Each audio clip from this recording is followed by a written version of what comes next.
Hello, അസ്സാം വലൈക്കും. നജാസ് വ്ളോഗിലേക്ക് എല്ലാവർക്കും വീണ്ടും സ്വാഗതം. ഇന്ന് ഞാൻ പുതിയൊരു ടിപ്സ് ആയിട്ടാണ് വരുന്നത്. നിങ്ങൾക്കൊക്കെ അറിയുമോ അറിയില്ല, എന്നാലും അറിയാത്തവർക്കായിട്ട് ഒരു ടിപ്സ് പറയാൻ വേണ്ടിയിട്ടാണ്. നമ്മൾ എല്ലാ ഫുഡിൻ്റെ ഇടയിലും കറിക്കൊക്കെ യൂസ് ആക്കുന്നതാണ് സവാള. നമ്മൾ പറയും ചുവന്നുള്ളി. അത് എല്ലാവരും കട്ട് ചെയ്യുമ്പോൾ നമുക്ക് ഭയങ്കര ബുദ്ധിമുട്ടാണ്. കണ്ണ് നീറ്റലെടുക്കും, കണ്ണിന്ന് വെള്ളം വരും. ആരും കണ്ടാൽ നമുക്ക് അരിയാണെന്ന് പറയും. കരഞ്ഞാൽ പോലും നമുക്ക് കണ്ണിന്ന് വെള്ളം വരാത്തവർക്ക് ഈ സവാള മുറിച്ചാൽ നല്ല പോലെ വെള്ളം വരും.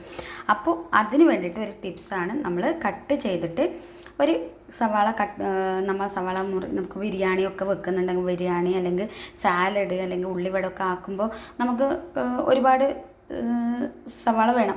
അപ്പോൾ അതിന് വേണ്ടിയിട്ട് ഞാൻ ഇങ്ങനെ വെള്ളത്തിൽ മുറിച്ച് വെക്കുക. എന്നിട്ട് വേണമെന്നുണ്ടെങ്കിൽ നമുക്കത് ഒരു ഫ്രിഡ്ജിൽ ഒരു 10 മിനിറ്റ് അരമണിക്കൂർ വെക്കാം.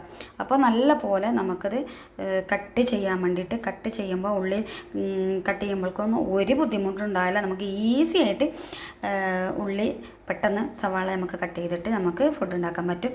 അപ്പോൾ നിങ്ങൾക്ക് ഇങ്ങനെ ചെയ്താൽ മതി കേട്ടോ. അപ്പോൾ ഓക്കെ, താങ്ക് യു. എൻ്റെ ഈ വീഡിയോ കണ്ടിട്ട് എല്ലാവരും ലൈക്ക്, ഷെയർ, കമൻറ്റ് ചെയ്യണേ. പിന്നെ സബ്സ്ക്രൈബ് ചെയ്യണേ മറക്കല്ലേ. ഇനി വീണ്ടും വേറൊരു ടിപ്സായിട്ട് ഞാൻ വീണ്ടും വരാം. Bye bye.